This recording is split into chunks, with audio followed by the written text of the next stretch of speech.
हो गए यशोदा? खुद पूरा स्वप्न देखो क्या?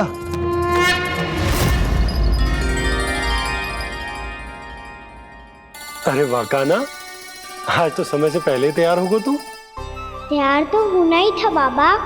इससे पहले कि राक्षस वृंदावन आकर विध्वंस करे, मुझे वन जाके उसका सामना करना है।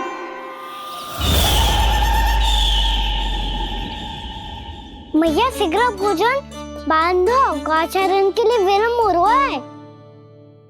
ना, आज कहीं ना जाएगा तू। आज घर पे विश्राम कर। ऐसा क्यों कह रही हो यशोदा? हर बार क्यों का उत्तर देना आवश्यक ना है जी। मैं ना चाहती आज ये जाए, तुझे ना जाएगा बस। और जे ही क्यों, आज अन्य बालक भी वन में ना जाएंगे गौचारण के लिए। आप गोपो को भेज दो। पर मैया गौचरण कराना तो मेरा दायित्व है। और तेरी देखभाल करना, तुझे सुरक्षित रखना मेरा दायित्व है।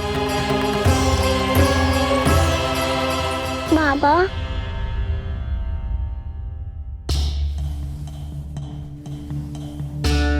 आज कछु मत बोल लल्ला। कभी कभी तेरी मैया को मना पाना मेरे बस की भी बात ना होती। आज कछु ऐसो ही दिन है।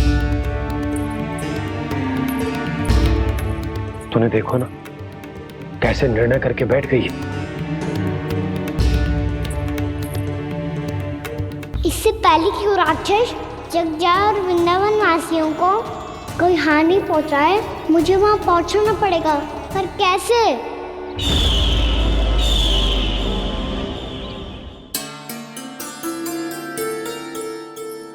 मैया, जाने दो ना, हाँ तो क्या कहेंगे सब? कान्हा ने दूसरे दिन ही छुट्टी ले ली। जिसे जो कहना है कहे। मेरे लिए तेरी सुरक्षा से अधिक महत्वपूर्ण और कछु ना है। देख लल्ला, ना जाने क्यों मेरा मन कह रहा है कि आज वन सुरक्षित ना है। इसीलिए हट मती कर। आज किसी भी मूल्य पे जाने ना दूंगी तुझे।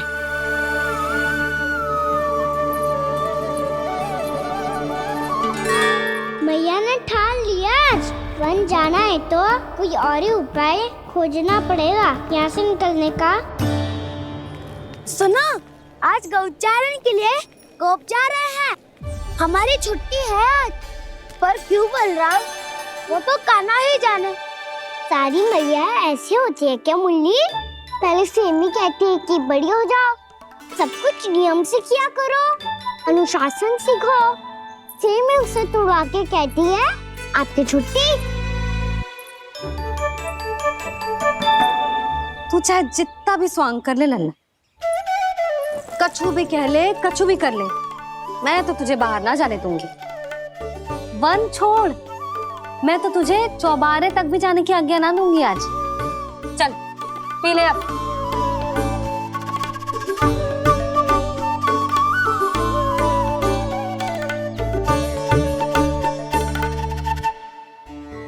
आप समझ नहीं रही हो, मैं नहीं गया तो बहुत बड़ी समस्या हो जाएगी मैया।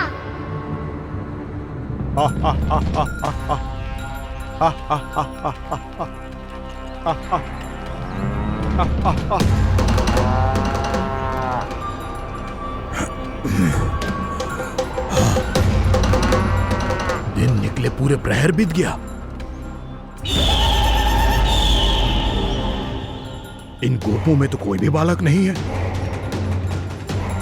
परंतु कंस ने तो कहा था कृष्ण गोपालक है।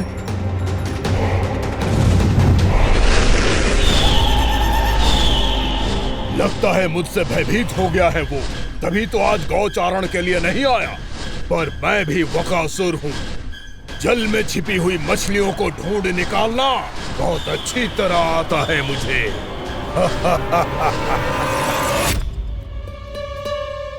गोप और गैया संकट में है, मुझे शीघ्र ही वहाँ पहुँचने का कोई उपाय खोजना होगा।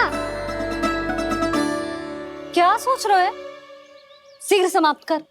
चल सिगरेट समाप्त करके भी क्या करूंगा मैया? आप मुझे कहीं तो जाने ही दूंगी ना। जाके सिखाओं के साथ भी ना खेल सकता। वो तो है, पर मैं भी तो हूँ, मेरे साथ तो खेल सकते हो है ना? सच्ची? सच्ची। जो मैं खेल बोलूंगा वही खेल खेलोगे आप? हाँ आप मिठोली खेलते हैं? बहुत दिन हो गए। ठीक है, पर पहली पट्टी तेरी आंख में बनने की लल्ला। मुझे शिकार है। चल पहले दूध समाप्त कर।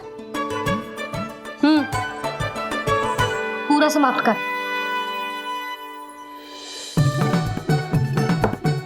ये हुई ना बात। आजा खड़ा हो।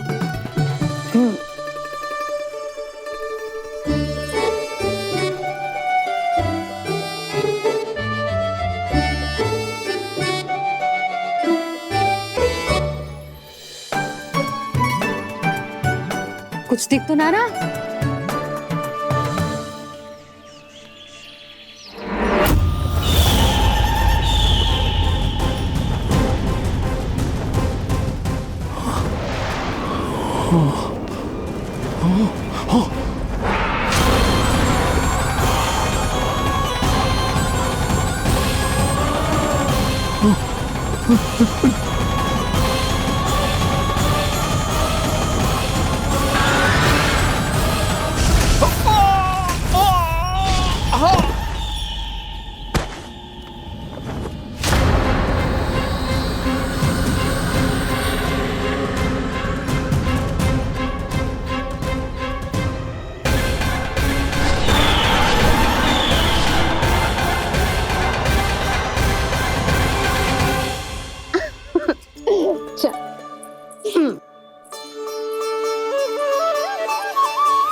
मैं यहाँ हूँ।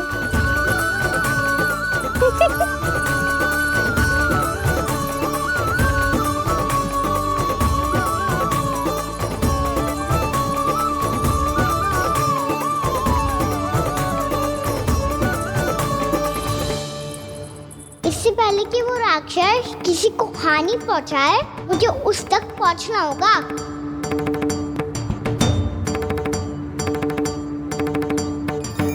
सिगरेट करनी होगी मुझे।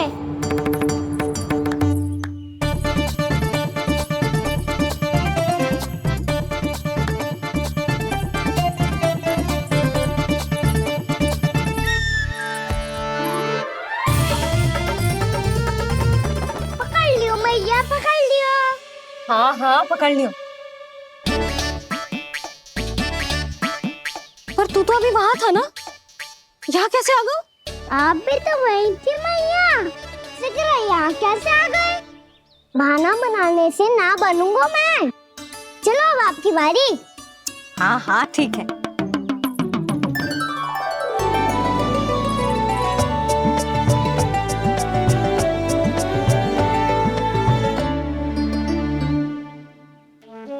क्षमा करना मैया, पर मुझे जाना पड़ेगा।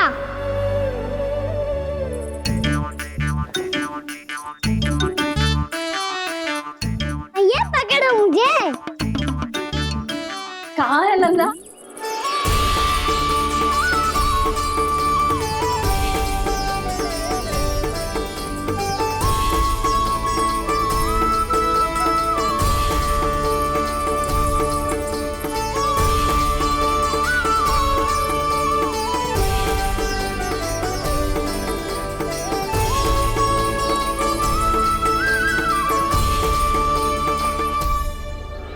योजना सफल हो गई।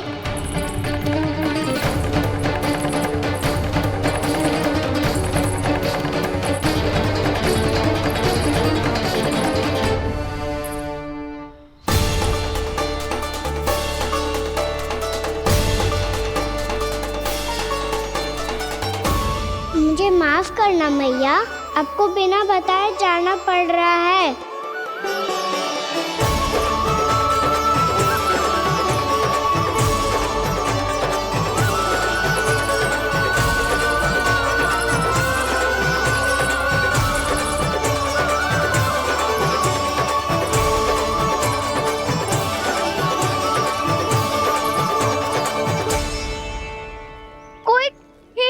क्या मिल रहा है अभी तक? कहना तो अभी बता दे तो। हो तो ना सुबल, वो देख।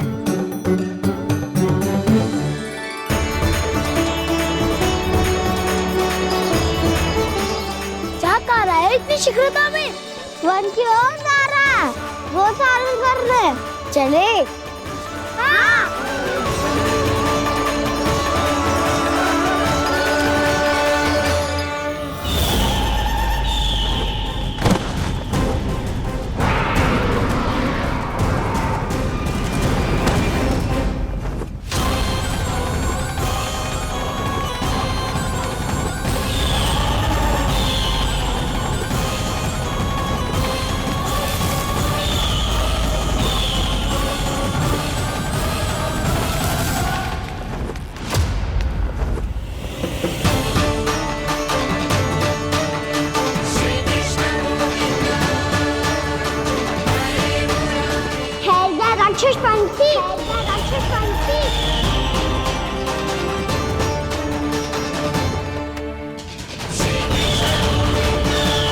गोपालक कृष्ण हूँ मैं, नंदराज का लल्ला, वृंदावन का राजकुमार।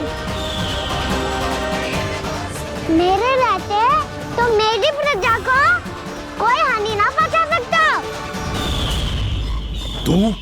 तू है कृष्ण? तुझ पर क्या प्रहार करूं मैं? मुझे तो लगा था विष्णु की तरह तेरे एक हाथ में चक्र होगा, दूसरे में गदा, पर तू तो नन्हा सा बालक है। कोई शक्ति नहीं है तेरे पास और ना ही है कोई अस्त्र या शस्त्र।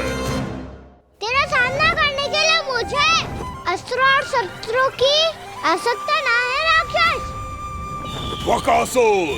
वकासुर नाम है मेरा, वही वकासुर जो अपनी बहन पूतना की हत्या का प्रतिशोध लेने आया है।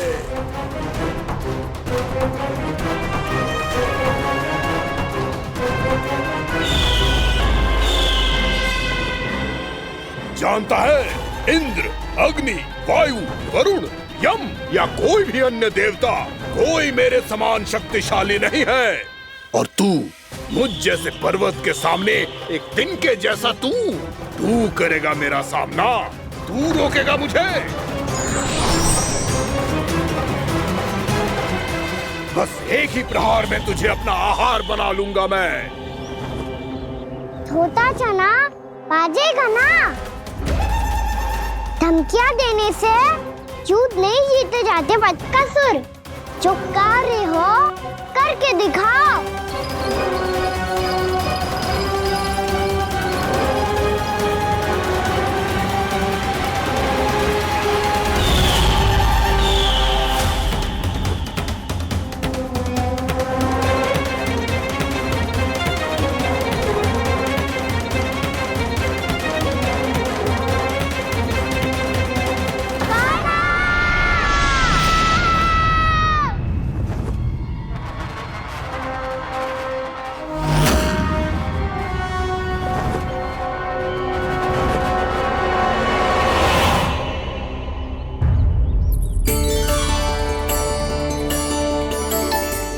लल्ला, देख तेरी मैया थक गई है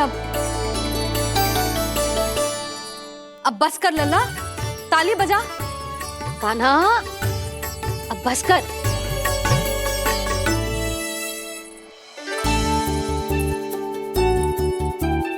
ताली बजा, ताली बजा, कोई संकेत तो दे, बता कहाँ है तू? पकड़ लिया।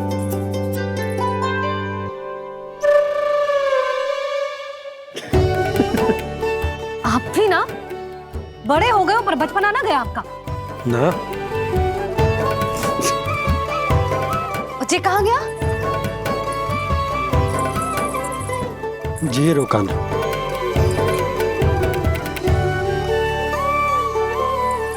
फिर से मेरे साथ छल करके भाग गए, और गए हो कहाँ? नंदराज, नंदराज, भानु, वो पंछी, राक्षस पंछी, बहुत बड़ा पंछी, भानु, राक्षस राक्षस। भानु क्या होगा? तुम बैठो, यशोदा जल लेकर आओ, बैठो।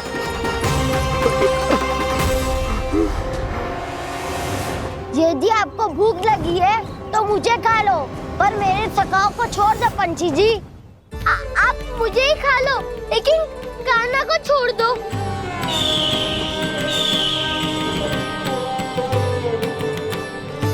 हम सबको खा लो, पर कान्हा को जीवन दान दे दो। कितनी अद्भुत है प्रभु के सखाओं की ये भावना कि सखा के प्राण को बचाने के लिए अपने प्राणों का त्याग करने को भी तत्पर हैं ये सब। देवराज, वैसे तो प्रभु क्षण भर में सब कुछ संभाल सकते हैं, पर हमें अपना कर्तव्य निभाना होगा। प्रभु की सहायता हमें करनी होगी। हाँ देवराज, प्रभु की सहायता करनी चाहिए हमें। स्वयं नारायण की कृपा है हमारे मित्र पर, उसे छोड़ दो, अन्यथा देवता तुम्हें नहीं छोड़ेंगे। पर मैं देवता के आने की प्रतीक्षा नहीं करूंगा। मेरे भाई को इसी क्षण मुक्त कर दो असुर, या फिर मेरा सामना करने के लिए तैयार हो जाओ। आवश्यकता पड़ी तो तुम्हारा उधर फाड़ के भी अपने भाई की रक्षा करूंगा मैं। तो फिर आ बालक, तुझे भी तेरे भाई के पास पहुंचा देता हूँ मैं। प्रयास करके तो देखो दोस्त, तुम्हारे चोंच के टुकड़े टुकड़े ना कर दिए तो मेरा नाम भी बलराम नहीं, तो मेरा नाम भी बलराम नहीं।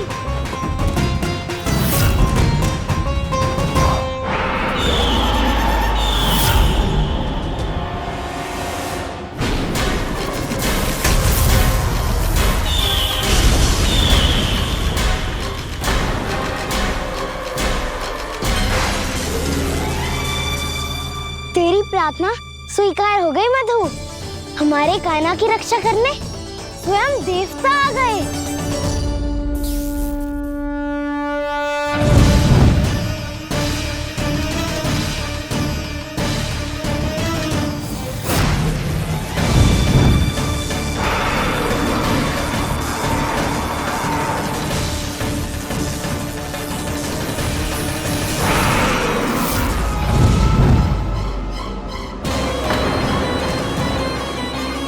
मत करो इंद्र, अपने वज्र का प्रयोग मत करो। तुम्हारे प्रहार से मुझे गुदगुदी हो रही है।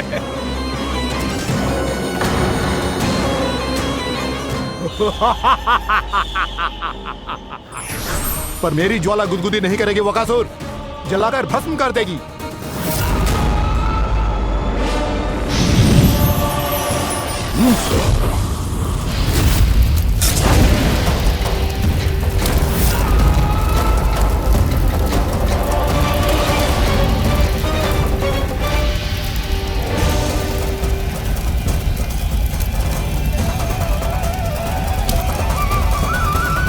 क्या बहुत बहुत बड़ो पंछी। पंछी? बहुत बड़ो पंछी। पंछी नहीं, वो राक्षस कान्हा को निगल गया।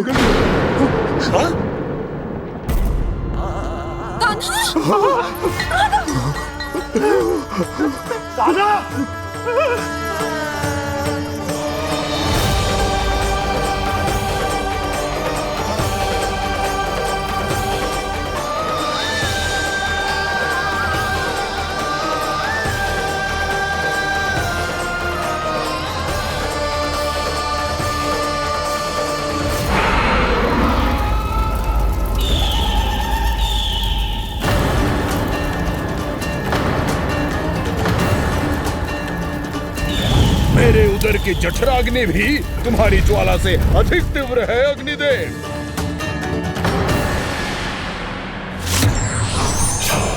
अब यम का पाश ही दंड देगा इसे।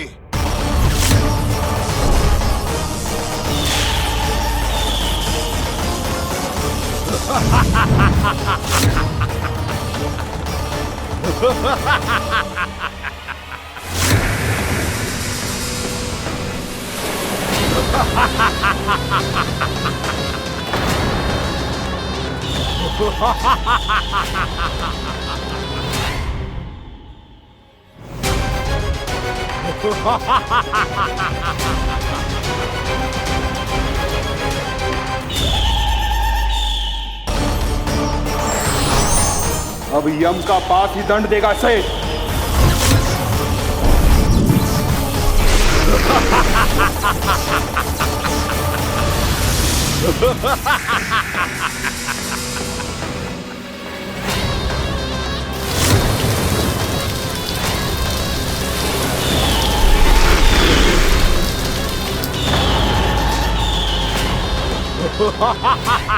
तूने जल की धार को भले ही काट दिया हो दुष्ट, पर हिम में धार नहीं होती। अब मेरी हिम शक्ति तुझे जमाकर नष्ट कर देगी।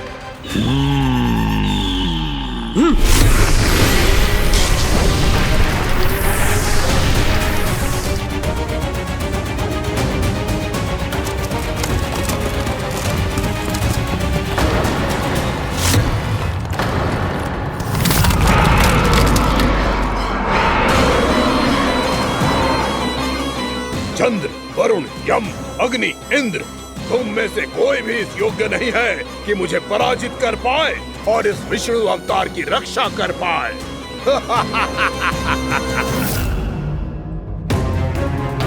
इस असुर को तो देवता कुछ ना बिगाड़ पा रहे हैं। अब क्या होगा खाना का? बकासुर, मैं अपनी किरणों की ताप से तुझे छल्दी छल्दी कर दूंगा।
पुत्र कार्तिकेय, इस असुर के उदर को फाड़कर अपने पिता के सखा श्री कृष्ण को मुक्त कराओ पुत्र।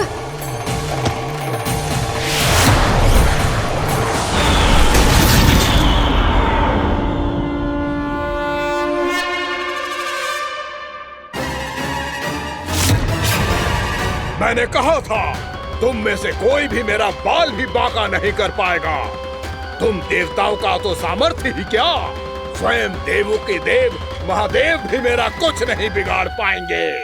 कृष्ण को अपने उदर में ही पचा जाऊंगा मैं।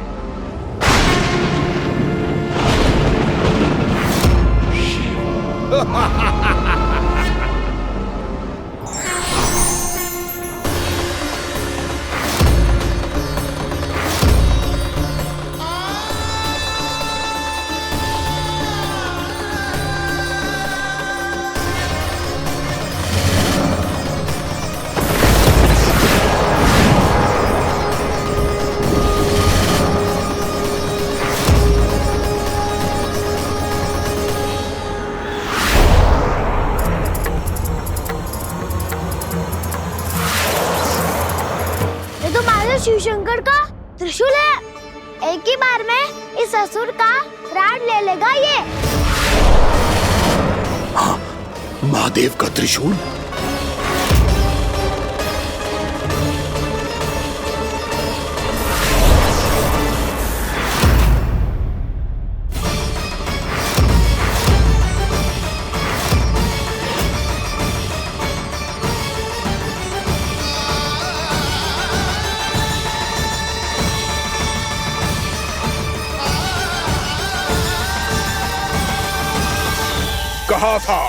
कहा था मैंने, स्वयं महादेव भी मेरा कुछ नहीं बिगाड़ सकते।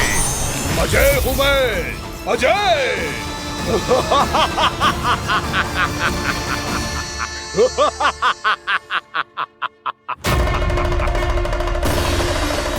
प्रभु, आपके त्रिशूल की महिमा तो अपरंपार है, तो फिर ये ठहर क्यों गया? आपने अपने त्रिशूल को वापस क्यों ले लिया महादेव? इस दुष्ट का संहार क्यों नहीं किया? क्योंकि इसकी मृत्यु मेरे हाथों नहीं, मेरे सखा नारायण के अवतार श्री कृष्ण के हाथों ही होगी, और यही विधि का विधान है। पर पिताजी, श्री कृष्ण तो इस असुर के उदर में फंसे हुए हैं, हम उन्हें मुक्त कैसे कराएंगे? ये उन्हें स्वयं ही मुक्त करेगा पुत्र। श्री कृष्ण अपने अपमान से क्रोधित नहीं होते, पर अपने भक्तों का अपमान वो क्षण भर भी सहन नहीं कर पाते। वकासुर यही भूल कर रहा है, हम सबका निरंतर अपमान करके वो उन्हें क्रोध दिला रहा है। वो ये नहीं जानता कि शीघ्र ही उन्हें अपने उदर में रख पाना उसके लिए असंभव हो जाएगा।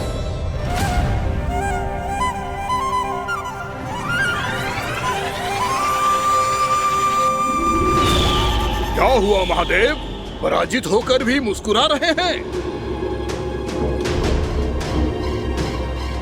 पर अब तो महादेव कहलाने के भी योग्य नहीं रहे आप। असफल देवताओं की इस अयोग्य सेना को लेकर चले जाइए यहाँ से। ना ये मेरा सामना कर सकते हैं और ना ही आप। मेरी शक्ति के सामने आप अक्षम हैं महादेव।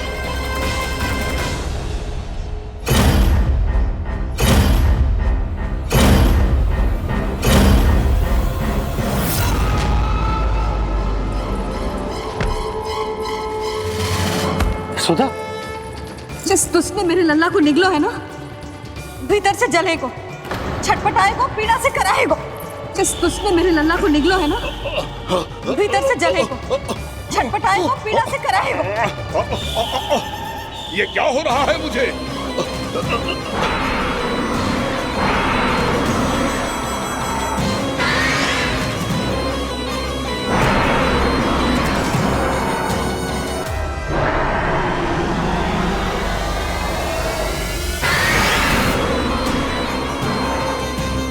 मुझे ऐसा क्यों लग रहा है जैसे भीतर से जल रहा हूं मैं? ये क्या हो रहा है मुझे?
हे प्रभु, मैंने ऐसे कौन से कुकर्म किए थे कि मुझे ऐसी मृत्यु प्राप्त हुई? और ऐसे कौन से सुकर्म किए थे कि आपके हाथों से मुझे मोक्ष प्राप्त हुआ है प्रभु? उसी में स्मरण करो, हे जरीस की पुत्र वक्कासुर। स्मरण करो, कैसे अपने पिता की तरह अभिमान से भरे हुए थे तुम। स्मरण करो, कैसे हमें पराजित करने के लिए पूरी सृष्टि को संकट में डाल दिया था तुमने, और हमें विवश होकर पराजय स्वीकार करनी पड़ी थी। स्मरण करो, कैसे तुमने देवराज इंद्र का छत्र चुरा लिया था। पर यह सब भी पर्याप्त नहीं था वकासुर। तुम्हारे पापों का घड़ा तब भरा था जब तुमने देवी गंगा के जल में साधना करते हुए जजाली मुनि की तपस्या में व्यवधान डाला था।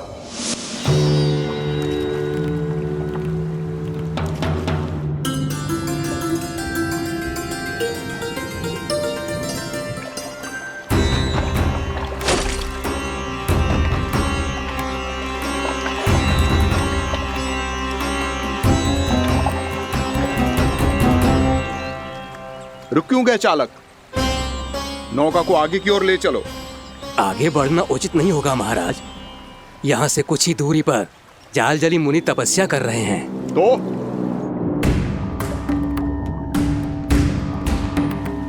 मेरे मत्स्य आखेट के क्षेत्र में इसने तपस्या करने की भूल की है। मेरे ही राज्य में मेरा कोई क्षेत्र मेरे लिए वर्जित हो, यह मुझे स्वीकार नहीं है। आपने पर्याप्त मत्स्य आखेट कर लिया है महाराज। यदि तुम इन मछलियों का आहार नहीं बनना चाहते हो, चुपचाप मेरी आज्ञा मानो। क्षमा, क्षमा महाराज।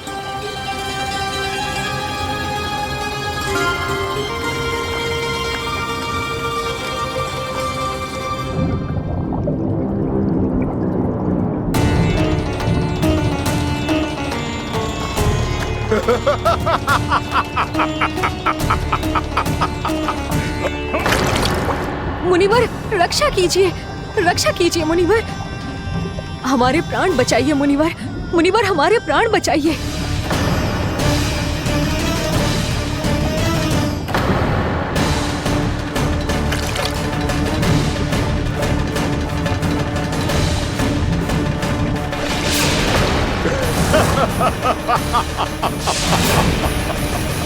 ठहर जाओ असुरराज, इन मछलियों को हानि ना पहुंचाओ। क्यों मुनि? अब मछलियां पकड़ने के लिए मुझे तुमसे आज्ञा लेनी पड़ेगी। तुमने तपस्या करने से पहले किससे आज्ञा ली थी? माँ गंगा से, इस जल में रहने वाली सभी मछलियों से। इस उपकार के बदले इन सभी मछलियों को रक्षा करने का वचन दिया था। इसीलिए असुरराज, मैं शांति से कह रहा हूं, इस स्थान को अशुद्ध ना करो। चुपचाप यहां से चले जाओ, नहीं तो इसका परिणाम अच्छा नहीं होगा।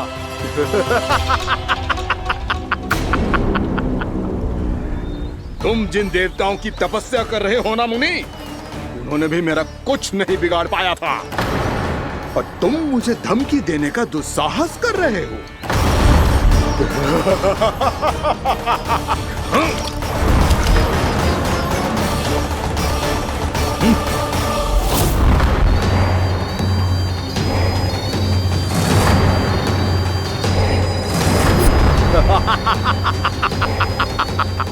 मूर्ख, विचारों से तो तू राक्षस है ही, और स्वभाव से उस बगुले की तरह है जो भूख ना होने पर भी उन निर्दोष मछलियों को आहार बनाता रहता है। इसलिए अभी इसी क्षण से तू बगुला का जीवन जिएगा। ये मेरा श्राप है, ये मेरा श्राप है।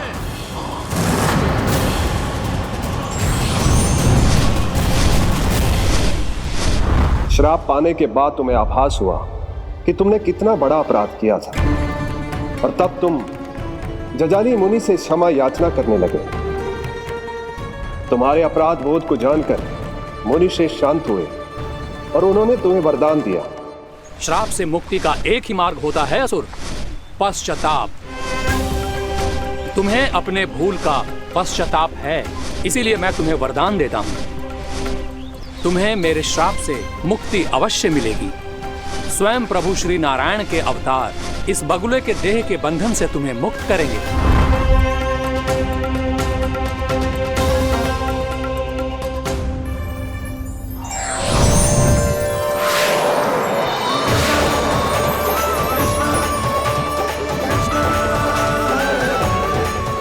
हम स्वीकार करें प्रभु।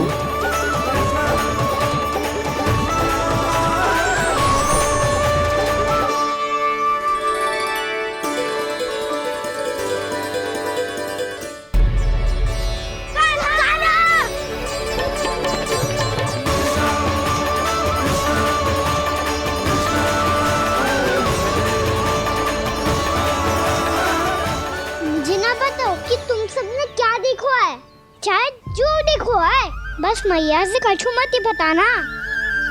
कान्हा!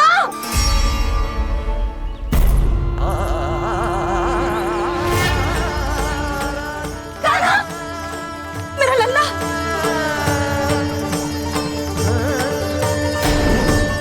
भानु बता रहा था तुझे कोई असुर पंछी निकल गया था। हाँ?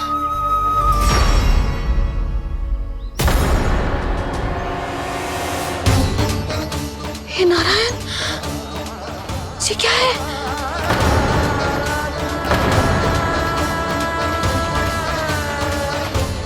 ये सब कैसे हुआ लल्ला? हाँ? कोई बताएगा मुझे ये क्या है?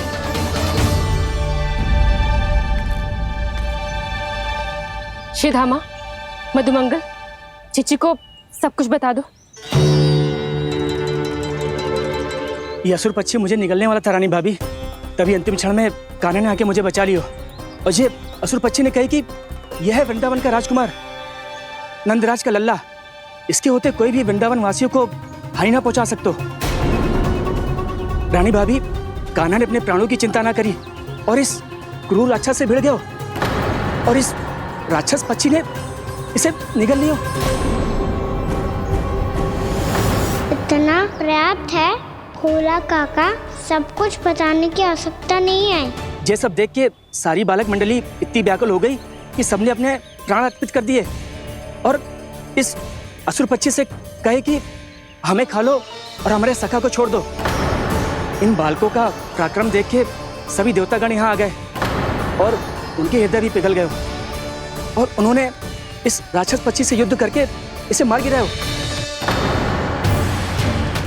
देवताओं के राजा इंद्र के वज्र का प्रहार तो मैंने अपनी आंखों से देखा है ताई जी। और फिर उसके बाद अग्निदेव ने अग्निवस्त्र का प्रहार किया। जय ना काकी, वरुण देव, कार्तिकेय, यमदेव सबने मिलके युद्ध किया इस राक्षस से। कहा था अभी मत बोलना। अरे सब मिलके फंसा दोगे मुझे। स्वयं माँ भद्रकाली, हमारे शिव शंकर भी आए थे छोटी माँ। जाओ आप भी। बाबा साईता, मुझे लगता है कि ये कान्हा भी इन्हीं देवताओं में से एक है। संभव तो है चीची, स्मरण है पूतना और तृणावर्त के आक्रमण के समय भी ऐसा ही हुआ था। सभी राक्षस मारे गए थे पर अपने कान्हा को एक खरोच तक न आई थी। हाँ जीजी, मुझे लगता था कि श्री नारायण की विशेष कृपा है हमारे कान्हा पे, पर अब तो देख के लग रहा है कि हमारा कान्हा ही स्वयं श्री नारायण है। या फिर उनका अवतार है ये। अरे बस करो तुम सब, ऐसा कछु ना है। अरे जितनी बात सुनी है उससे तो यही लग रहा है कि कान्हा देवताओं और असुरों की युद्ध के बीच में फंस गया था। उसका इस सब से कोई लेना देना ना है। तो फिर इसके तन पे एक भी खरोच क्यों ना आया नंदराज? हाँ,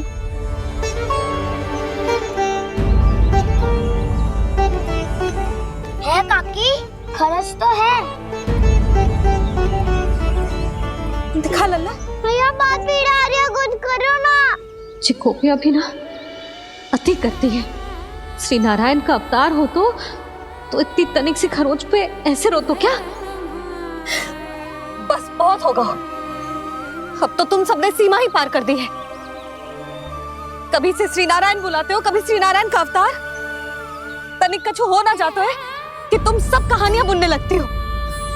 जे बस साधारण सा बालक है, मेरा लल्ला है जे, इसे भगवान मत ही बनाओ।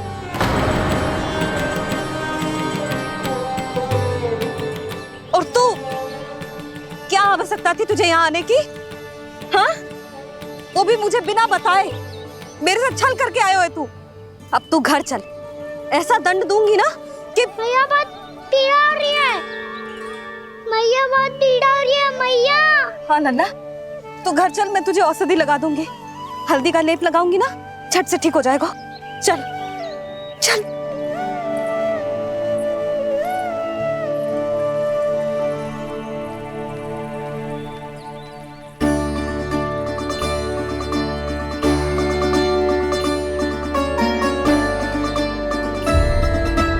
मैया बहुत पीड़ा हो रही है मैया। हाँ नन्ना, तू घर चल, मैं तुझे औषधि लगा दूंगी। हल्दी का लेप लगाऊंगी ना, झट से ठीक हो जाएगा। चल चल।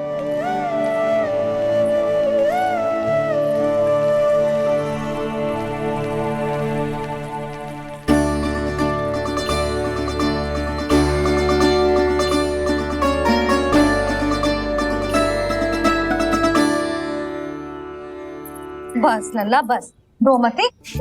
चल चल चल, आजा। अभी औषधि लगाऊंगी ना, तेरी सारी पीड़ा लुप्त हो जाएगी। आजा आजा, बैठ जा लल्ला।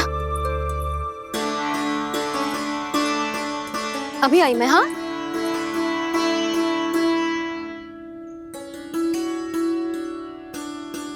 मैया। अरे तो अभी तक रो रो है? क्या कह रही थी सारी गोपियां? बता। के मेरा लल्ला श्री नारायण का अवतार है, दिव्य है, भगवान है। और जो भगवान इतनी छोटी सी चोट पे रोते हैं क्या? इतनी तो लगी भी ना है तुझे, जितना तो तू आ ऊ कर रो है।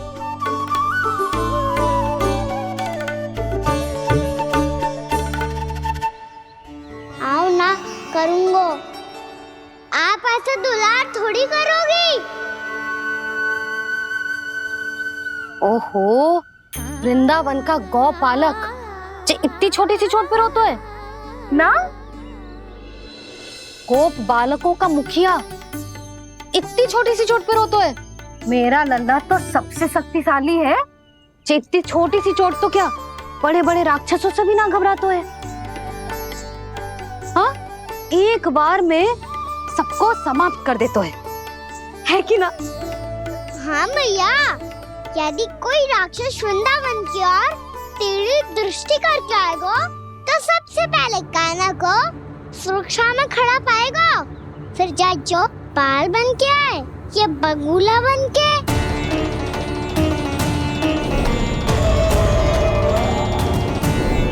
ना लल्ला, सोचो भी मती। वृंदावन की सुरक्षा करना तेरा दायित्व ना है। तुझे और कोई संकट का सामना करने की आवश्यकता ना है। अभी तो मेरी पीड़िता का हरण कर रही थी, अचानक से क्या हो गया मैया को? कोई आवश्यकता ना है तुझे ऐसे संकटों का सामना करने की। आने दे आज तेरे बाबा को, सीधा सीधा बोल दूंगी। बहुत हो गए उनके तर्क वितर्क। मेरा फूल सा लल्ला वन में अकेले गौचारण के लिए ना जाएगो। आज बगुले ने निकल लियो, कल कछु और हो जाए तो? नारायण ना करे, कहीं कछु ऊंच नीच तुझे कछु हो जाए तो? मैं तो जीते जी मर जाऊंगी।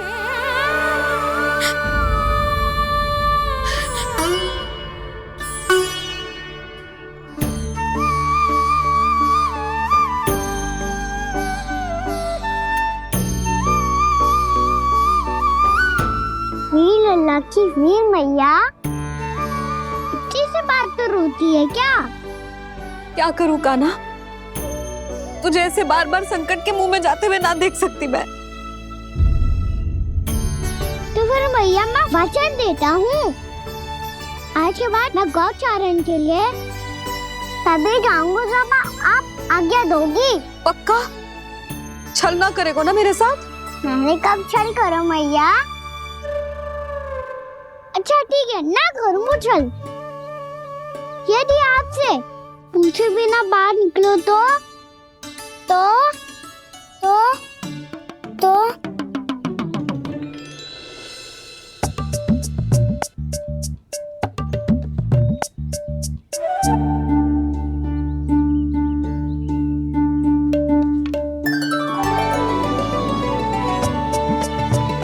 ये रही आपकी छड़ी और ये रही मेरी पीठ। चेक देना तापर तोड़। ठीक है, जब तूने अपना दंड निर्धारित कर ही लियो है तो सोच ले, अब अगर तूने मेरी बात ना मानी तो तोड़ तोड़ छड़ी पड़ेगी। समझ आई?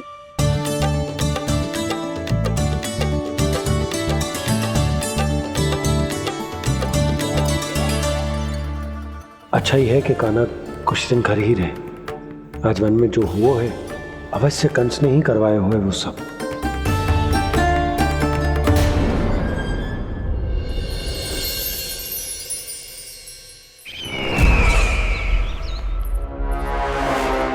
आपका ये धनुष तो सबसे अधिक शक्तिशाली था महाराज, ये कैसे टूट गया? कहीं ये बकासुर की पराजय का संकेत तो?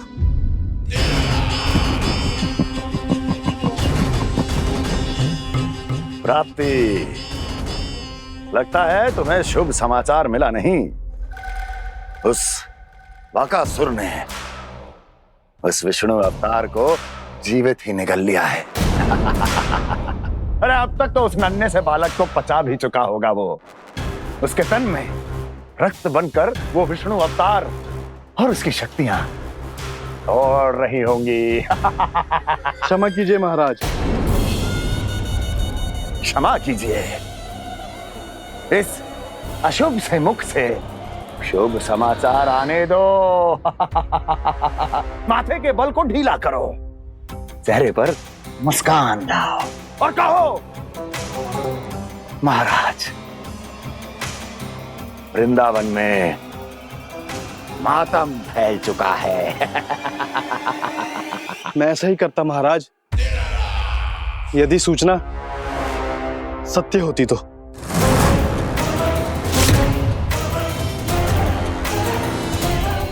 कहना क्या चाहते हो? एक क्षण में सूचना उगलो, अन्यथा मेरा योद्धा बकासुर विष्णु अवतार की तरह तुम्हें भी जीवित निकल जाएगा। आने दो। बकासुर मारा गया महाराज, बकासुर मारा गया महाराज, बकासुर मारा गया। बकासुर मर चुका है? असंभव। असंभव। बकासुर ने उस बालक को निगल तो लिया था, पर उसकी सुरक्षा करने के लिए सभी देवता वहां प्रकट हो गए, पर फिर भी कोई बकासुर का सामना नहीं कर पाया। और फिर क्या हुआ? वो बालक स्वयं ही बकासुर के उदर से बाहर आ गया और उसकी चोंच तोड़कर उसकी हत्या कर दी।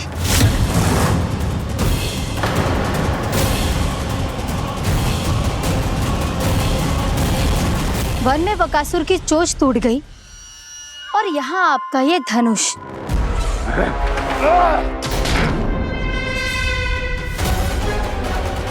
केवल नहीं टूटा तो आपका ये भ्रम महाराज। क्षमा कीजिएगा महाराज, आपका भ्रम टूटना आवश्यक है। आवश्यक है आपको यह आभास होना कि उस विष्णु अवतार को पराजित करने के लिए आपके साधारण योद्धाओं में वो सामर्थ्य नहीं है। वत्सासुर, पूतना, तृणावर्त, बकासुर, ये सब साधारण नहीं थे प्राप्ति, साधारण नहीं थे। फिर तो ये और भी अधिक चिंता का विषय है महाराज, क्योंकि इसका अर्थ तो यही हुआ कि वो विष्णु अवतार कुछ अधिक ही असाधारण है और उसका सामना करने के लिए और उसे मिट्टी में मिलाने के लिए आपको एक ऐसे अस्त्र की आवश्यकता है जो उसके सामने ना झुके और ना ही टूटे।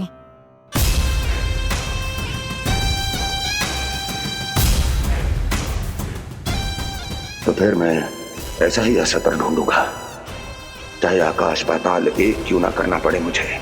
10 दिशाएं 14 भुवन क्यों ना नापने पड़े मुझे, मैं उस असतर को अवश्य ढूंढ निकालूंगा जो उस विष्णु अवतार के प्राणों की डोरी इस धनुष की तरह तोड़ सके।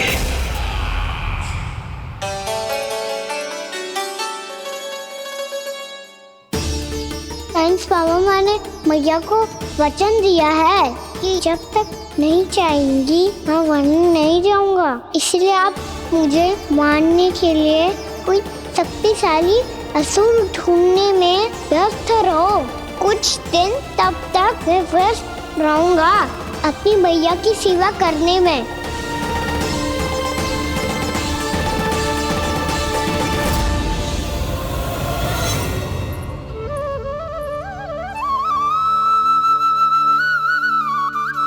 लो मैया, तुलसी जी को चढ़ाने के लिए जल।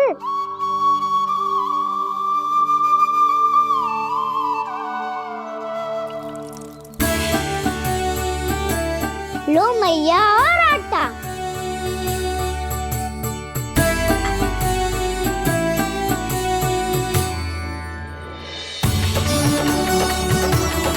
लो मैया, बेलन।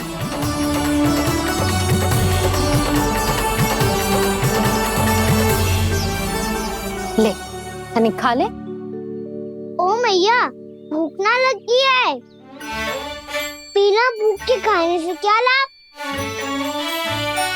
और तेरा जब पेट तो कह रहा है कि उसे भोजन चाहिए। और लाभ कैसे ना है लल्ला? भोजन का लाभ है ना, तन को पोषण मिलेगो, स्वास्थ्य बनेगो, जे तेरी भुजाओं में शक्ति आ जाएगी ताऊ के जैसी, ताऊ से भी अधिक। तेरे जे केस भी लंबे हो जाएंगे। सच्ची मैया? सच्ची। माप के देख लियो नित्य दिन। तनिक खा।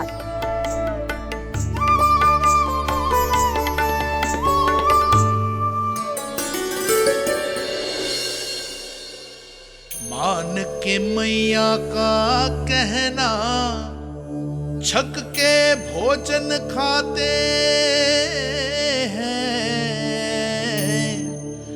नित्य मापते भुजा केश, पर ज्यों का त्यों ही पाते हैं।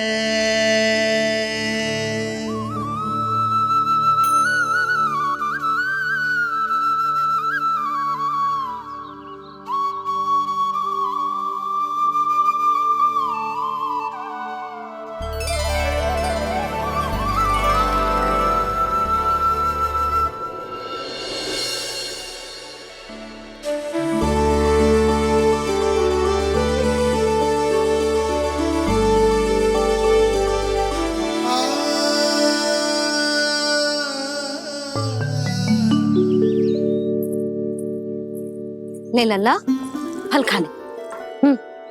ना, मुझे ना खाने फल वल। क्यों? लंबे केस और शक्तिशाली भुजाएं ना चाहिए? व्यर्थ है ये सब। पिछले 10 दिनों से देख रहा हूँ, ना केस लंबे हुए हैं, ना भुजाएं शक्तिशाली बनी है। 10 दिन में कछु ना होने वाला। 10 सप्ताह ऐसे खाएगो ना, तब जाके कछु बदलाव दिखेगो। समझ आई? चल अब खा ले। वैसे भी मुझे बहुत सारी तैयारियां करनी है आज। इसीलिए भैया, एकादशी के व्रत के लिए लल्ला। सुनो जी, सारी सामग्री आ गई? हाँ, तुमने जो कही थी सब ले आए हूँ।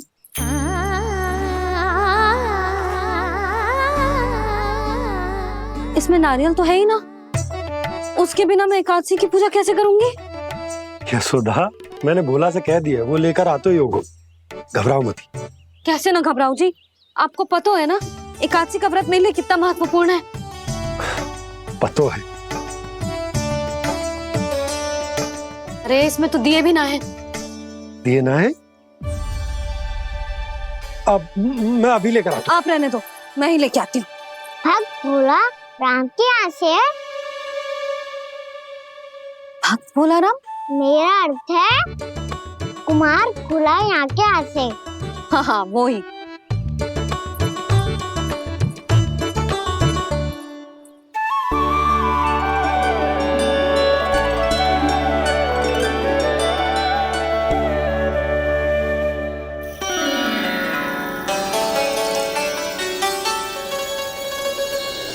श्री हरि, श्री हरि, मेरे श्री हरि।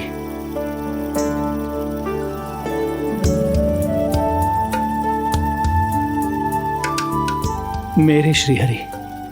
भोला राम, मेरी मटकी तैयार है? मेरे श्री हरि,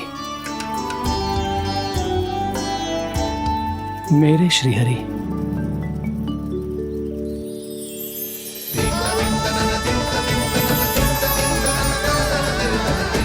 भोला राम,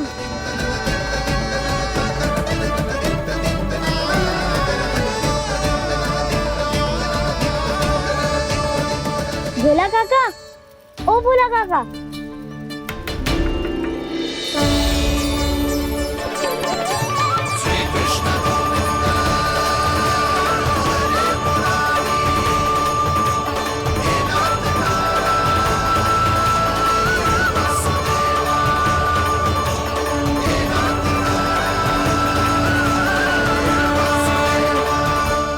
अरे श्री हरि प्रसन्न हो गए, मेरे श्री हरि आ गए, मेरे भगवान आ गए, मेरे श्री हरि आ गए, मेरे भगवान आ गए, मेरे श्री हरि आ गए, मेरे भगवान आ गए, मेरे श्री हरि आ गए, मेरे भगवान आ गए, मेरे भगवान आ गए, मेरे घर मेरे भगवान आ गए।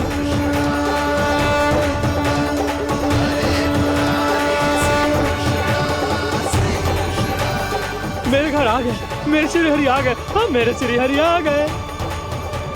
जे तो बावले थे ही, अब बालकन को भी साथ में मिला लिए। उज्जवल क्या कर रहा है? अरे ठहर जा भोला।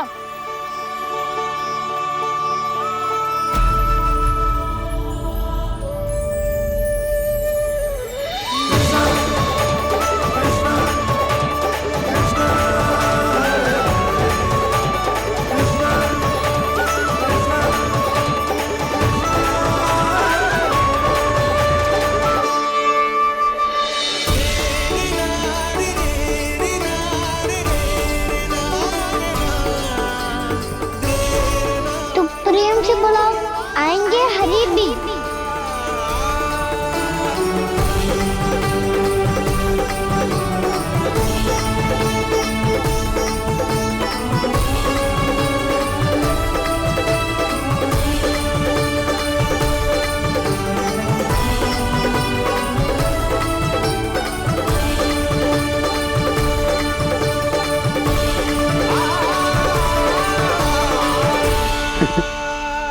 क्या वो गाना? किसकी धुन में झूम रहे तू? निर्मल निशा भक्ति की धुन में।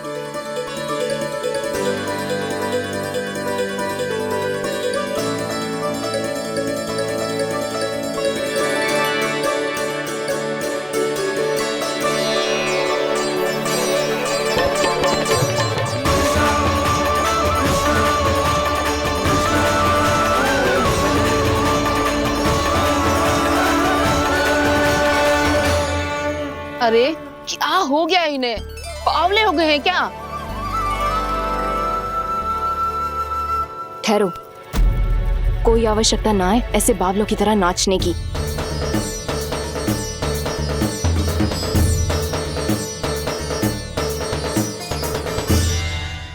जे बावले ना है मौसी, भक्ति में रम गए। बस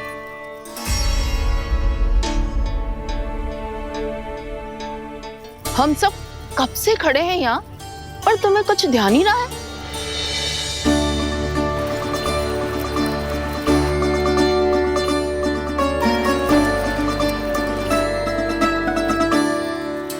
नाच गाने में ऐसे मगन हुए कि हमें देखा भी ना। मुझे नाचते हुए देख मेरे श्री हरि को इतना आनंद आ रहा था कि मैं अपने आप को रोक नहीं सका।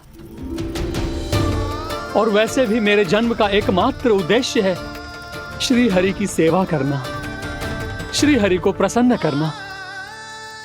तुम बावले हो भोला राम, या हमें बावला बना रहे हो? श्री हरि और तुम्हें देख रहे हैं? हाँ, अभी वो यहीं थे, देख रहे थे। भोला काका, आपने भी ना अति कर दी। अब हमें भी बताओ तनी, कहाँ थे श्री हरि?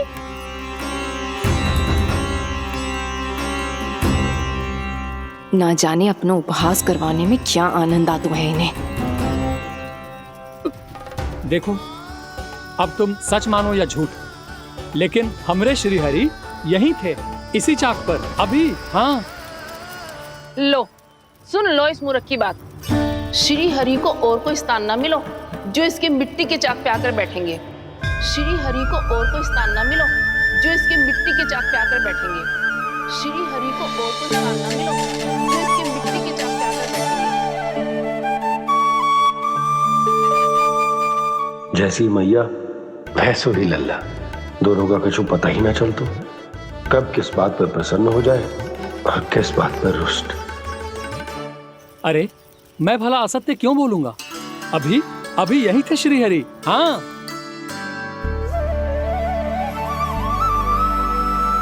हाँ, जैसे श्री हरि को तो कोई कार्य है ही ना, वो तो आतुर होके बैठे रहते हैं कब तुम हरि हरि बुलाओ और वो दौड़े चले आए। भगवान तो भक्तों के पास आने के लिए सदैव आतुर रहते हैं, बल्कि सत्य तो यह है कि भक्तों के मन में ही निवास करते हैं भगवान।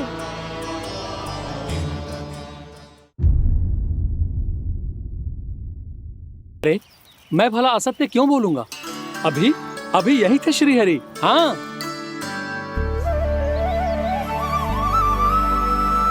हाँ, जैसे श्री हरि को तो कोई कार्य है ही ना, वो तो आतुर होके बैठे रहते हैं कब तुम हरि हरि बुलाओ और वो दौड़े चले आए।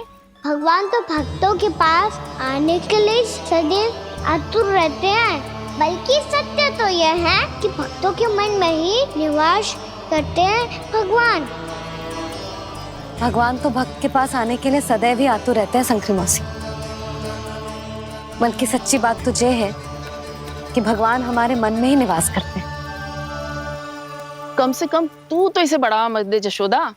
जब देखो जब हरि नाम की रट लगाए रहते है। हरि बोलते बोलते ऐसो बावलो होता है कि सारा कार्य भूल जाता है। 2 दिन से अपनी मटकी के लिए चक्कर काट रही हूँ। अभी तो एक चक्कर और लगाना होगा आपको।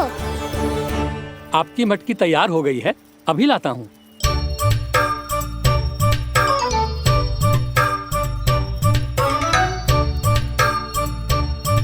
लो जी मटकी।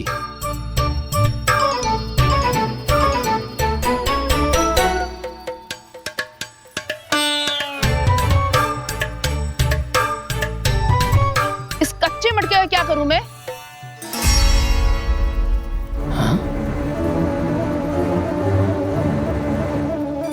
पर इसे तो मैंने भट्टी में पकाया था। अब तू ही देख ले कितना ध्यान रहता है इस कार्य पे। और कह तो है कि श्री हरि आते हैं इससे मिलने।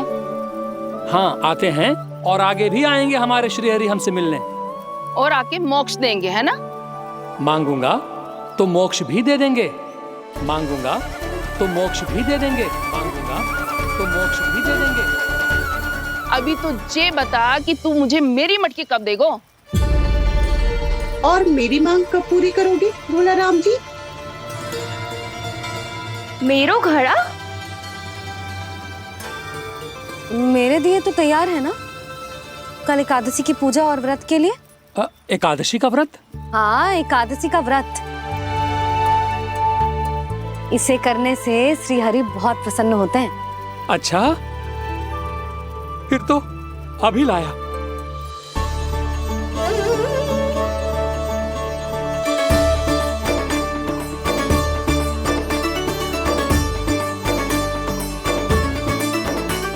लो जी आपके दिए।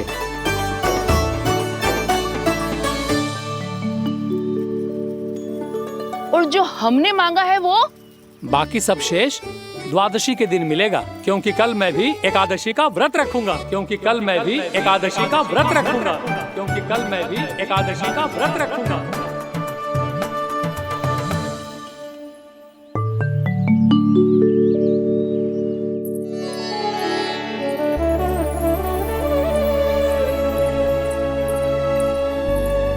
जानकी, फूलों का प्रबंध हुआ कि ना? हाँ भाभी, जे रहे। सदैव विलंब कराती है। पर भाभी इस बार तो फूल समय से ही लाई थी। क्या हुआ जशोदा? अभी तो पूजा की तैयारी ना हुई? देखो ना मौसी, ये जानकी ना कुछ छूट ही जाता है इसके कारण। एकादशी की पूजा और व्रत आते ही जसोदा भाभी इतनी वग्र हो जाती है। ऐसो क्या होगा इस पूजा में?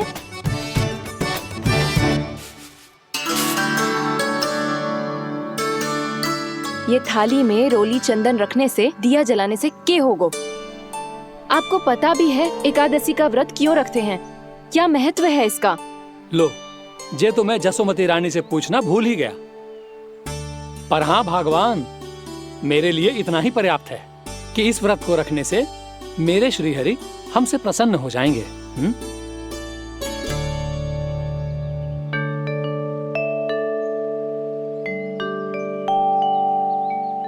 नारायण ही जाने ऐसे कैसे पूजा करते हैं जे श्री हरि की एक मूर्ति तक ना है इनके पास।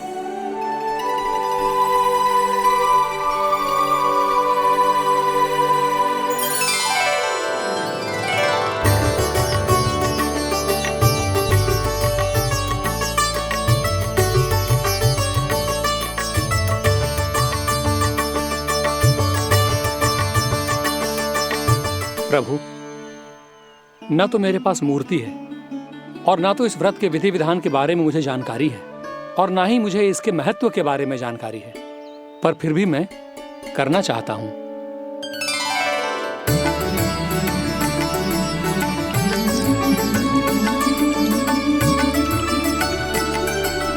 इसीलिए मैं दृढ़ संकल्प लेता हूं,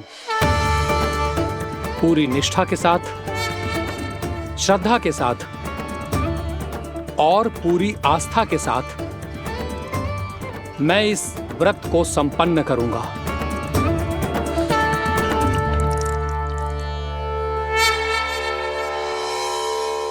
हम संकल्प लेते हैं कि एकादशी के व्रत को पूरी निष्ठा के साथ संपन्न करेंगे।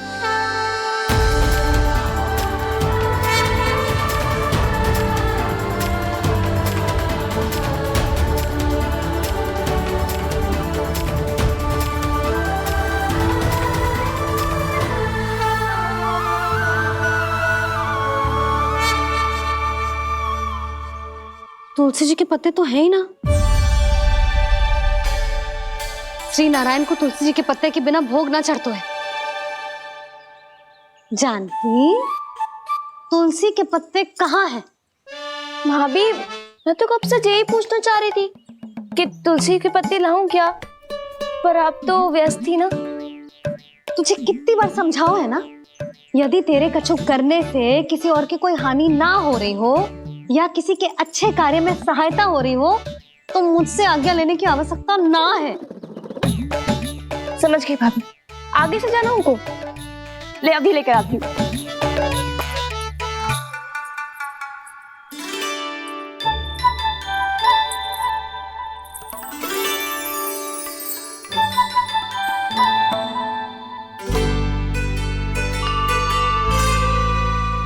ताऊ, आपने पहले ये व्रत करो है? आपको इसका महत्व पता है? भाभी चल। जानकी, तुमने ये व्रत करो है? फिर तुमको इसका महत्व पता है? सुमति जी, आपको पता है इसका महत्व? कान्हा, क्यों तंग कर रहे हो सबको? मैया, सबने करो ये व्रत, मुझे भी करना है।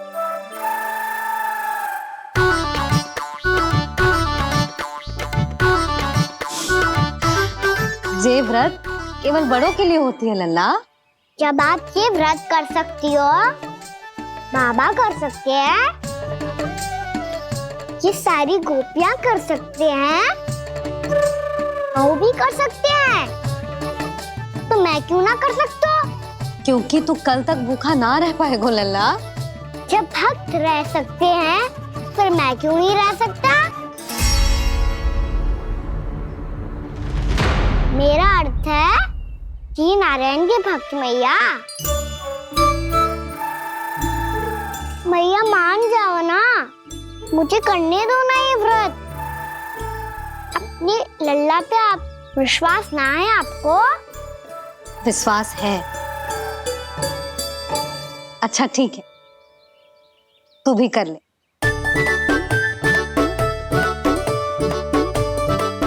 पर मैया व्रत की कथा तो सुनाओ, मैं तो अबध हूँ ना। मुझे कैसा पता चलेगा कि ये व्रत करते क्यों हैं?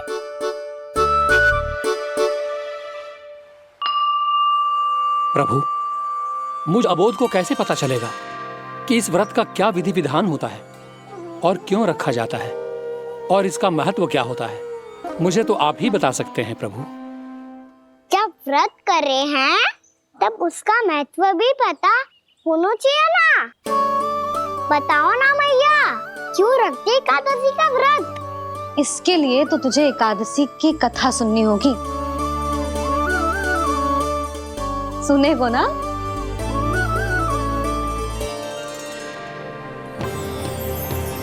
वसुदेव सुतं देवं कंसचाणूरमर्दनम् श्रीहरि, यशोदा परमानंदम् कृष्णं वन्दे जगद्गुरुम्। वाह प्रभु, अपने भक्तों को एकादशी व्रत का महत्व समझाने का अच्छा उपाय खोज निकाला है आपने।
अब सब जन एकादशी के व्रत की कथा ध्यान से सुनना, तभी जे व्रत पूरा माना जाएगा। समझो लल्ला?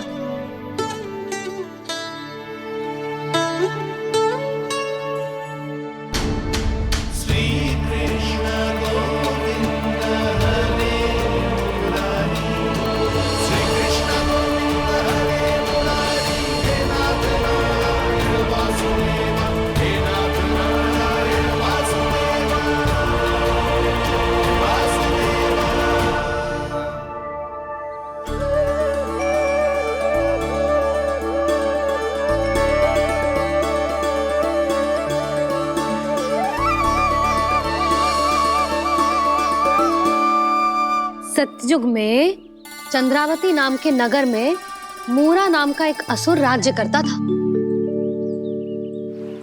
ओम ब्रह्मदेवाय नमः। ओम ब्रह्मदेवाय नमः। ओम ब्रह्मदेवाय नमः। ओम ब्रह्मदेवाय नमः।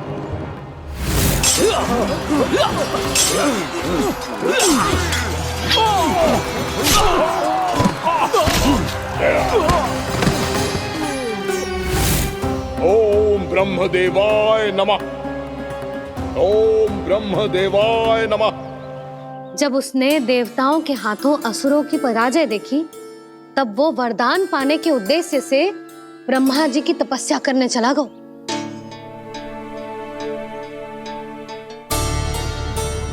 शीघ्र ही मूरा की तपस्या सफल हो गई और ब्रह्मदेव जी उससे प्रसन्न हो गए। ओम ब्रह्मदेवाय नमः। ओम ब्रह्मदेवाय नमः। ओम ब्रह्मदेवाय नमः। ओम ब्रह्मदेवाय नमः। ओम ब्रह्मदेवाय नमः। ओम ब्रह्मदेवाय नमः। ओम ब्रह्मदेवाय नमः। ओम ब्रह्मदेवाय नमः। ओम ब्रह्मदेवाय नमः। मूरा, प्रणाम ब्रह्मदेव। तुम्हारी तपस्या सफल हुई। बोलो, तुम्हें क्या वर चाहिए? सृष्टि के रचयिता ब्रह्मदेव, कृपया मुझे ऐसा वरदान दीजिए जिसकी सहायता से मैं त्रिलोकी विजयी बन जाऊं और कोई देवता मुझे पराजित ना कर सके। यहां तक कि देवताओं के रक्षक, सृष्टि के संचालक भगवान श्री विष्णु के लिए भी मैं अपराजय रहूं। तथास्तु, तथास्तु, तथास्तु। प्रणाम ब्रह्मदेव।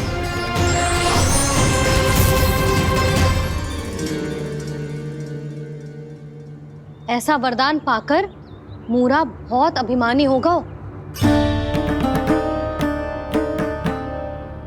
यक्षों, किन्नरों, यहाँ तक कि देवताओं को भी युद्ध के लिए ललकारने लगो, पर किसी ने भी उसकी ललकार को स्वीकार ना करो, क्योंकि सभी उसकी शक्ति से बहुत भयभीत थे और उसके सामने युद्ध किए बिना ही अपनी पराजय स्वीकार करने लगे। और फिर दंभ में आके उसने स्वर्ग लोक पर भी आक्रमण कर दिया और देवराज इंद्र तक को चुनौती दे डाली।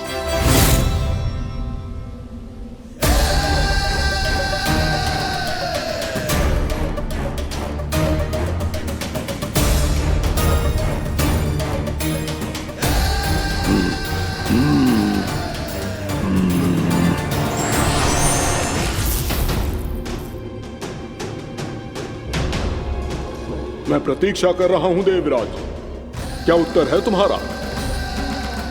मुझसे युद्ध करोगे या फिर बिना लड़े ही पराजय स्वीकार कर मेरे अधीन हो जाओगे और सौंप दोगे मुझे अपना ये स्वर्ग लोक?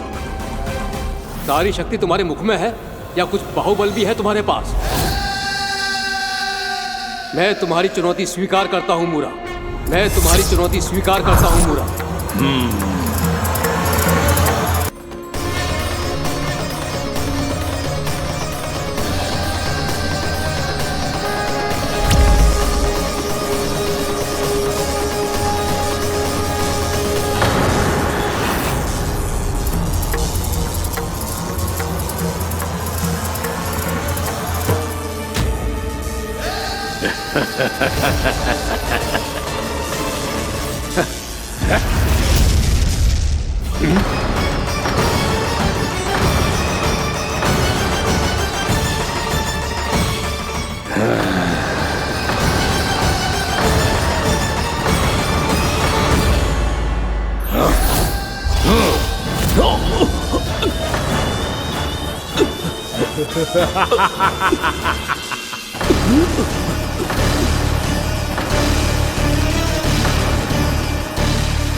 खैरिए देवगण, असुर राज मूरा को ब्रह्मदेव का आशीर्वाद प्राप्त है। आप में से कोई भी इन्हें पराजित नहीं कर पाएगा।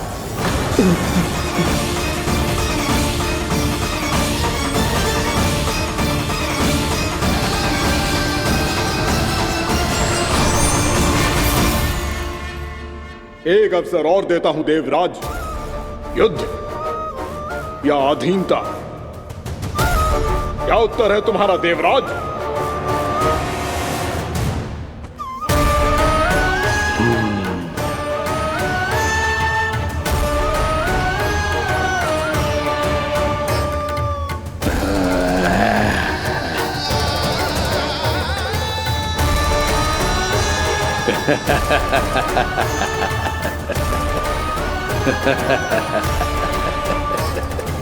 इंद्र और सभी देवताओं ने मूरा के आतंक में आके उससे भयभीत होके अपना सिंहासन छोड़ दियो।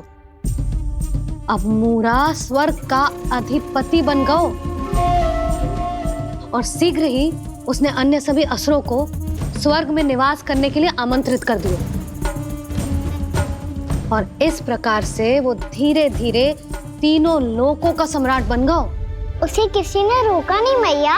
ना लल्ला, इतना साहस किसी में था ही ना। और फिर जे निश्चित करने के लिए कि भविष्य में किसी और असुर की मृत्यु ना हो, वो यमराज पे भी विजय प्राप्त करने के लिए यमलोक की ओर प्रस्थान कर दियो। वो तो अपने आप को और सभी असुरों को अमर